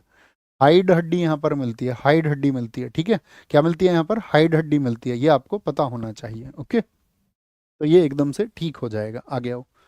ये तो जानते होगे ना सारे लोग, हड्डियों का अध्ययन क्या कहलाता है, बताइए। हड्डियों का अध्ययन क्या कहलाता है, हड्डियों का अध्ययन कहलाता है आपका क्या, ऑस्टियोलॉजी। क्या कहलाता है, ऑस्टियोलॉजी कहलाता है। बोलेंगे अभी फटाफट से, ऑस्टियोलॉजी कहलाता है, बोलेंगे भी ऑस्टियोलॉजी कहलाता है। मनुष्य के शरीर में वर्टिब्रेट निम्न में से किसका भाग है, वर्टिब्रेट किसका भाग है, क्या बोलेंगे बताओ जी, कौन से एक पार्ट में आता है वर्टिब्रेट, बोलो जी फटाफट से। तो वर्टिब्रेट आंत का पार्ट है आपका। तो ये रीढ़ की हड्डी का पार्ट है। किसका है? रीढ़ की हड्डी का। रीढ़ की हड्डी को ही हम किस नाम से जानते हैं साथी? मेरुदंड के नाम से जानते हैं। किस नाम से? मेरुदंड के नाम से जानते हैं। और जिनमें रीढ़ की हड्डी पाई जाती है उन सबको बोलते हैं हम कशेरुकी प्राणी। क्या बोलते हैं उनको? उनको हम कशेरुकी बोलते हैं। रीढ़ की हड्डी जिनमें मिलेगी उनको हम कशेरुकी बोलते हैं, कशेरुकी। या कॉर्डेटा समूह में रखते हैं उनको हम। किसमें? कॉर्डेटा समूह में रखते हैं। अब आप सबको पता होगा, मुझे बताइए, जो छाती के आसपास में ये हड्डियां होती हैं जिसको हम बोलते हैं पसलियां, क्या बोलते हैं इनको? पसलियां। तो जैसे उसकी पसली तोड़ दी तो छाती के पास में कौन सी होती है? उनको बोलते हैं रिब्स। क्या बोलोगे? रिब्स, पसलियां। आपको रिसर्च करनी है रिब्स की संख्या कितनी होती है हमारी बॉडी में। पसलियां होती हैं। और जितनी भी हमारी बॉडी में क्या होता है, जो स्वैच्छिक है, वॉलंटरी मसल्स हैं, स्वैच्छिक मांसपेशी जो होती हैं वो कहाँ पर होती हैं? जैसे मैं अपने हाथ को चला पा रहा हूँ तो हाथ में है। आंख को मैं चला सकता हूँ, लेकिन कुछ अनैच्छिक होती हैं जैसे हृदय आपके कंट्रोल में नहीं है, आपके कंट्रोल में नहीं है। सबसे छोटी हड्डी आपने बताई थी स्टेपिडीज, वो सॉरी, सबसे छोटी स्टेपीज होती है। सबसे छोटी मसल बताओ मुझे, सबसे छोटी मसल कौन सी है हमारी बॉडी में? सबसे छोटी जो मसल है, और मसल से मसल का जोड़ क्या होता है? सबसे छोटी जो मसल है वो है स्टेपिडियस। क्या होती है? वो स्टेपिडियस होती है। सबसे छोटी मसल क्या होती है? स्टेपिडियस होती है। अच्छा, यहाँ पर मुझे बताओ, आप मांसपेशी की, मांसपेशी सिकुड़ती है ऐसे, आप सिकुड़ सकते हैं उसको? हाँ जी। तो मांसपेशी जो सिकुड़ती है, जो मसल आपका कॉन्ट्रैक्ट होती है, क्या बोलेंगे? मसल जो आपका सिकुड़ती है, सिकुड़ती है साथी आपका, तो वो जो भाग होता है उसका, सिकुड़ने वाला भाग जो होता है उसको बोलते हैं एक्टिन। क्या कहा जाता है उसको? उसको एक्टिन कहा जाता है। क्या बोलते हैं? एक्टिन। हड्डी से हड्डी का जोड़ लिगामेंट होता है साथी। और आपका मसल से मसल का जोड़, बताओ वही फटाफट से, या मसल से हड्डी का जोड़, वो क्या कहलाएगा? संकेत भाषा में। ये वही बच्चा होगा फिर कहेगा भैया आपने पूछ लिया। बच्चे, मैंने यही कहा था आपसे कि हम आपसे क्वेश्चन भी पूछेंगे, वो आप लिखें ना लिखें आपकी मर्जी है, लेकिन वो हम पूछते आपसे इसीलिए हैं, हम उम्मीद करते हैं कि आप उसका आंसर हमको बताएंगे। ठीक है? नहीं तो आप फिर उसको कहीं शॉर्ट नोट में लिख लेंगे। ओके, बताओ जी। संकेत भाषा में आपका कहाँ पर साथी? आपका साइन लैंग्वेज में कहाँ पर? पंजाब में। पंजाब में। पंजाब में। मुझे बताओ, पहली पेपरलेस विधानसभा कौन सी बनी है? First paperless, first paperless legislative assembly, पहली पेपरलेस विधानसभा कहाँ पर बनी है? तो ये बनी है आपका नागालैंड में। कहाँ पर? नागालैंड में बनी है, नागालैंड में। यूनिफॉर्म सिविल कोड को लागू करने वाला दूसरा स्टेट कौन सा बन गया है? यूनिफॉर्म सिविल कोड किस आर्टिकल में आता है? यूनिफॉर्म सिविल कोड लागू करने वाला दूसरा राज्य कौन सा है? क्या बोलोगे? दूसरा स्टेट कौन सा बन गया है? दूसरा राज्य गुजरात। गुजरात, गुजरात बन गया है। क्या बोलोगे? गुजरात बन गया है। अगर हम आपसे पूछे भारत का पहला पहला बाल कैंसर अस्पताल कहाँ पर बना है? चाइल्ड कैंसर, बाल कैंसर अस्पताल, चाइल्ड कैंसर हॉस्पिटल कहाँ पर बना है? तो वो बना है आपका पटना में। कहाँ पर? पटना, बिहार में बना है। पटना, बिहार में। अच्छा, मुझे बताओ, अभी हाल ही में बहुत चर्चा में रही भारत की पहली पहली जो साथी इंडिजीनस है, अर्थात स्वदेशी, स्वदेशी माइक्रो मिसाइल बनी है, वो कौन सी है? स्वदेशी माइक्रो मिसाइल, वो कौन सी प्रणाली है? एक सिस्टम हमने डेवलप किया है, तो उसका नाम है भार्गवास्त्र। कौन सा? भार्गवास्त्र, वो बनी है आपका ऋषि भार्गव के नाम पर। ठीक है? मुझे बताओ, देश का पहला जैविक मत्स्य केंद्र कहाँ पर खुला है? देश का पहला पहला जैविक मत्स्य केंद्र, क्या बोलेंगे? पहला जैविक मत्स्य केंद्र ये कहाँ पर खुला है? जैविक मत्स्य केंद्र वो सोरेंग में खुला है। सोरेंग, सोरेंग में, अर्थात आपका सिक्किम में वो ओपन हुआ है। क्या बोलेंगे इसको? पहला, पहला क्या है ये आपका? क्या बोलेंगे उसको? उसको बोलते हैं, हाँ, पहला ऑर्गेनिक फिश सेंटर। तो क्या बोलेंगे उसको? सोरेंग, सिक्किम में वो खुला है। सोरेंग, सिक्किम में वो खुला है। 20वीं राष्ट्रीय युवा एथलेटिक्स चैंपियनशिप 2025 में कौन शीर्ष पर रहा? इसका आयोजन, सबसे पहली बात तो आपको पता होना चाहिए कि ये पटना में हुआ था, मार्च में। क्या बोलोगे? आयोजन हुआ था इसका पटना में। कहाँ पर? पटना, पटना, जिसका पुराना नाम पाटलिपुत्र, बिहार में। और इसमें पहले नंबर पर क्या यूपी आया? नहीं, 3 गोल्ड के साथ में यूपी नहीं, हरियाणा आया था 6 गोल्ड के साथ में। क्या? 6 गोल्ड के साथ में हरियाणा आया था आपका, ये बात याद रख लेना, ठीक है। महाराष्ट्र को मिले थे 2 गोल्ड इसमें, और आपका यूपी को मिले थे 3 गोल्ड। सबसे ज़्यादा चर्चा में रही थी अभी, साथी याद रख लेना, अगर हम बात करें एथलेटिक्स की, तो याद रखना एशियन एथलेटिक्स चैंपियनशिप हुई अभी, तो यहाँ से क्वेश्चन आपके एग्जाम में आने लगभग तय हैं। चैंपियनशिप में अच्छा एग्जामिनर होगा तो जरूर पूछेगा। एथलेटिक्स ये आपका जो चैंपियनशिप हुई आपका 2025 में, ये आपका साथी 26वीं हुई थी। कौन सी हुई थी? 26वीं हुई थी। और इसका आयोजन हुआ था कहाँ पर? आपका कोरिया में। आयोजन कहाँ पर हुआ था? गुमी, कोरिया, कोरिया जो रिपब्लिक है वहाँ पर हुआ था, कोरिया में हुआ था। और इसमें भारत का स्थान कौन सा आया है? भारत का स्थान कौन सा आया है? तो भारत का स्थान आया है इसमें साथी आपका सेकंड। क्या आया है? सेकंड आया है। तो पहला स्थान किसका आया है इसमें? पहला स्थान रहा है चाइना का। क्या बोलोगे? चीन का रहा है, क्योंकि चीन के थे इसमें 15 गोल्ड और भारत के रह गए 8 गोल्ड। क्या बोलोगे? 8 गोल्ड। तो यहाँ पर बहुत चर्चित जो खिलाड़ी रहे ना गोल्ड के, तो कभी भी एसएससी पूछेगा तो ऐसी चैंपियनशिप में नज़दीक में जो भारत के लिए इंटरनेशनली मेडल लेके आया हो गोल्ड, वो भी, तो उसका खेल पूछ लेता है। क्या पूछ लेता है? उसका साथी आपका खेल पूछ लेता है। भैया उत्तराखंड होना चाहिए ना बच्चों। दूसरा पूछा है, दूसरा पूछा है। यहाँ पर देखना क्या पूछा था हमने, क्या बोलेंगे यहाँ पर? हमने पूछा है आपसे, क्या क्वेश्चन था? सिविल कोड लागू करने वाला दूसरा पूछा है दोस्त हमने, दूसरा पूछा है यार, ध्यान से पढ़ा करो प्लीज, रिक्वेस्टिंग टू यू। तो जो ये 8 गोल्ड आए हैं, इसमें 8 गोल्ड में से कुछ खिलाड़ियों के नाम हम आपसे पूछेंगे। पूजा सिंह का संबंध किससे है? पूजा सिंह का संबंध किससे है? तो वो हाई जंप से है। किससे है? हाई जंप से, अर्थात ऊंची कूद से संबंध है, ऊंची कूद से। नंदिनी अगसारा का संबंध किससे है? नंदिनी अगसारा बहुत चर्चित रही, नंदिनी अगसारा बताओ किससे संबंधित रही थी? वो साथी आपका हेप्टाथलन से संबंधित रही, हेप्टाथलन गेम से, जिसमें 7 स्पार्टन होते हैं। ज्योति याराजी का संबंध किससे है? ज्योति याराजी कौन से खेल को खेलती हैं? तो ज्योति याराजी आपका 100 मीटर, 100 मीटर जो आपका बाधा दौड़ होती है, बाधा दौड़ को, बाधा दौड़ को, तो ये सब कौन लेके आए हैं? ये सब लेके आए हैं गोल्ड। क्या लेके आए हैं? गोल्ड। अविनाश सांबले जो आपका ओलंपिक में चूक गए थे, आपको पता है कौन से स्थान पर आए थे ओलंपिक में? बताना जरा, ये कोई बता सकता है? हमने बताया था क्लास में आपको पिछली सीरीज में, जो पिछली सीरीज वाले होंगे वो बताएंगे।